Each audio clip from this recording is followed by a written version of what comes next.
Negative madalas ang naiisip ng ilan pag pinag-usapan ang radiation.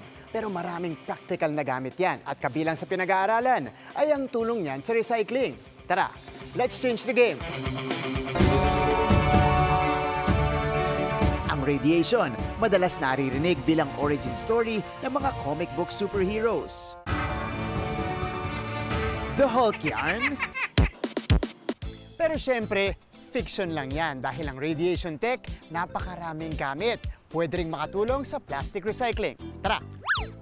Ang DOST Philippine Nuclear Research Institute, pinag-aaralan ang paggamit ng post-radiation extrusion para sa plastic recycling.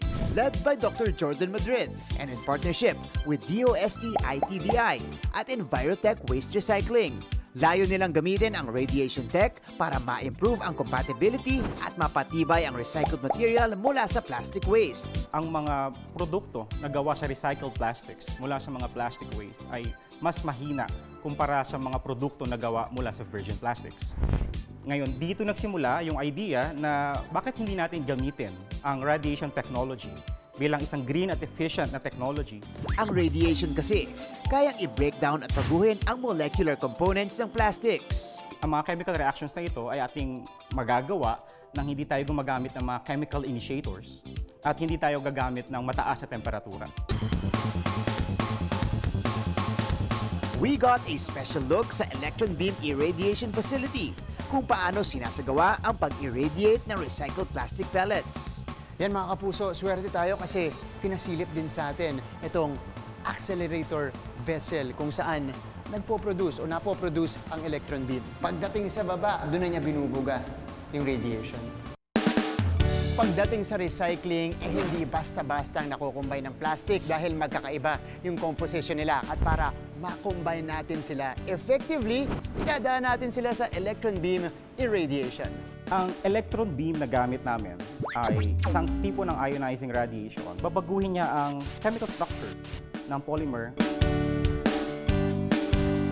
After 7 minutes, tapos na po ang proseso, parehong-pareho lang yung itsura. Pero yung molecular structure niya, nagbago na.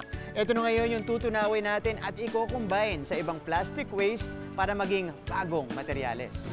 Tulad ng plastic tiles, lumber, at plastic bricks. May benepisyo dahil mas maraming kombinasyon ng plastics ang ating pwedeng ma-recycle. Mga kapuso, isang paraan para magamit ang radiation technology, this time to solve our plastic waste problems. Para sa GMA Integrated News, ako si Martin Javier. Changing the game! May malalim na hugot ang tampok nating innovation ngayong gabi na nabuo dahil sa personal experience ng isang person with disability. Ang kanyang dinevelop, saklay na komportableng gamitin sa pagko-commute. Tara, let's change the game at alamin ang features ng Nano Crutch. Ang saklay na ginagamit bilang mobility aid ng mga kababayan nating may leg disability. Ni-level up, ginawang mas komportable, sleeker, at mas compact. Meet the Nano Crutch. Innovation ng 40-year-old na si James Camacho. Ang proyekto, malapit sa puso ni James bilang isang polio survivor na gumagamit na ng saklay simula pagkabata. Yung mga negative experiences ko sa paggamit ng mobility assistive devices. Siguro yung gift ni God sa akin as an artist, parang doon ko na-apply ngayon to create smart mobility assistive devices. Ang usual na saklay daw kasi, hindi transport-friendly. Pero ang talagang nagtulak sa kanya, ang naging experience niya nang lumipad pa abroad. Yung regular crutches, usually ganito yung nangyayari sa akin. Pagsasakay ka ng tricycle, FX, or jeep, lagi nakaganyan, nakabalandra. Yung first eureka moment ko talaga nito, nung nag-travel ako abroad. Dahil yung saklay ko, tinali nila to eh. Tapos parang nilayo nila sa akin. So it was really difficult. For a person with disability, gusto mo, mabilis kang makatayo, makagalaw. Kaya noong 2016, sinimulang idisenyo ni James ang Nano Crutch. At sa tulong ng suporta ng DOST TAPI, nakabuo si James ng prototype nito. Mga kapuso, hawak na natin ang prototype ng Nano Crutch. Gawa po siya sa aluminum at stainless steel. Talagang ang naging goal dito nila Sir James ay yung comfortability, at syempre, being commute-friendly. Meron lang siyang push pin. Ipupull nyo lang siya.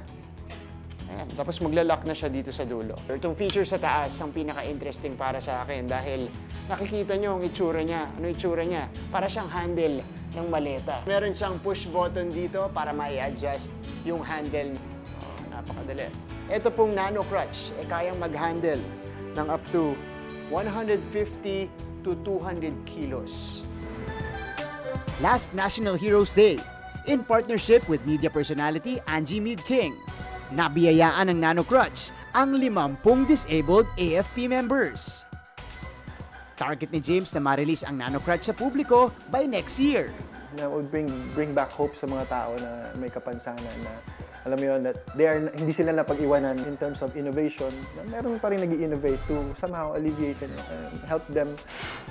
There you have it mga kapuso, from his own personal experience, nakagawa si James ng innovation, makakatulong at magagamit din ng iba pang may leg disability. Para sa GMA Integrated News, ako si Martin Javier, changing the game!